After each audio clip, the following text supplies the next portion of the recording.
যে আমি একদিন আমার 6টি ফুল আর লক্ষ লক্ষ প্রজাপতিতে ছেড়ে চলে যাব।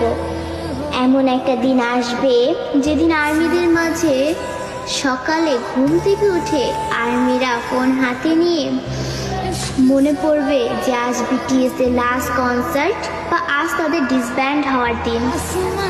আর্মিরা আমাদের 7 রাজাকে হারাবো।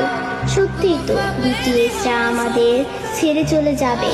এমন একটা দিন আসবে যেদিন আমাদের ওর উপরে প্রেরণামূলক কথা বলার জন্য বা আত্মবিশ্বাসী গড়ে তোলার জন্য আরেম থাকবে না, নিজের প্রশংসা নিজে করানোর জন্য জিন থাকবে না, আমাদের স্যাড কিং সুকা থাকবে না, একটা মুচকি হাসি দিয়ে সকলকে হাসানোর জন্য যেই হোক থাকবে না, ক্যামেরার সামনে আর্মিদের সাথে ফ্লাইট করার জন্য জিমিন থাকবে না।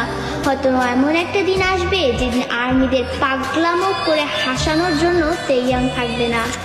হয়তো সেদিন এমনও হতে পারে বানি ইসমাইল দিয়ে র্যাপ মনস্টার বলার জন্য জাঙ্কুক থাকবে না। সেদিন হয়তো বা বিটিএস নামক ওই ব্যান্ডটা থাকবে না। হয়তো তাদের আর কোনো গান অ্যালবাম রিলিজ হবে না। আমরা হয়তো বা আমাদের 7 রাজাকে আর কোনোদিনও ফিরে পাবো না। আমরা আর্মিরাই চাই না যে আমাদের প্রাণপ্রিয় বিটিএস 2027 সালে ডিসব্যান্ড হয়ে যাক, কিন্তু 2027 সালই হোক বা 2034 সালই হোক, একদিন না একদিন তাদের সব কিছু ছেড়ে চলে যেতে হবে। ডোরেমনও তো রোবট হয়েও সারা জীবন নোবিতার কাছে থাকতে পারেনি, তবে বিটিএস মেম্বারও তো মানুষ, তারা কিভাবে পারবে আমাদের সাথে সারা জীবন থাকতে? তবে তারপরও আমি বলবো আমাদের প্রিয় বিটিএস কোনোদিনই ডিসব্যান্ড